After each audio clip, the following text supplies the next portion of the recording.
মেয়ের মা বাপরা আপনাদেরকে অনেক বেশি সচেতন হইতে হবে। মেয়েদেরকে ছোটবেলা কিছু শিক্ষা শিখাইতে হবে। ওই দিনে কোর্টে আমি আসছি, আমার কাছে একটা ক্লায়েন্ট আসছেন, উনি ছোট বাচ্চা, মেয়েটা খুবই ছোট, কিন্তু এমন পোশাক পরেন, এমন টাইট ফিট পোশাক পরাইছেন।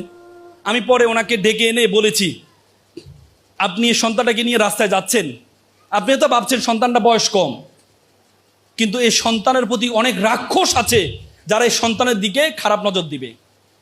তো সুতরাং একটু ঢিলে ঢালা পোশাক পরাবেন আল্লাহর হস্তে। আর সন্তানদেরকে শেখাবেন কোনটা গুড টাচ, কোনটা ব্যাড টাচ। টাচ করা শিখাবেন, যে কোথায় হাত দিলে গুড টাচ হবে। কেউ মাথায় হাত দিয়েছে, এটা কোন টাচ, আর কেউ গায়ে হাত দিয়েছে, হাতে হাত দিয়েছে, পায়ে হাত দিয়েছে, কোথায় হাত দিয়েছে, এগুলো শিখাবেন। গুড টাচ ব্যাড টাচ শিখাবেন সন্তানকে। আর সন্তানকে শিখাবেন, যদি তোমাকে কেউ বলে যে এটা তুমি কাউকে বলবা না, এটা যেন সবার আগে বলে দেয় তোমার মা বাবার কাছে। আর মারা একটু ইজি হবেন সন্তানের কাছে। আমরা মারা একটু রিজিড হতে চাই।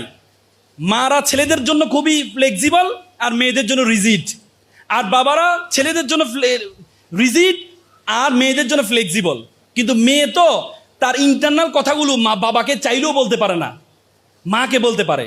এই জন্য আল্লাহর ওয়াস্তে আপনার মার কাছে একটু ফ্লেক্সিবল। মেয়েদেরকে সন্তানের একটু ফ্লেক্সিবল বানাবেন। একটু জিজ্ঞেস করবেন বাবা যেন আপনার কাছে সকল কথা শেয়ার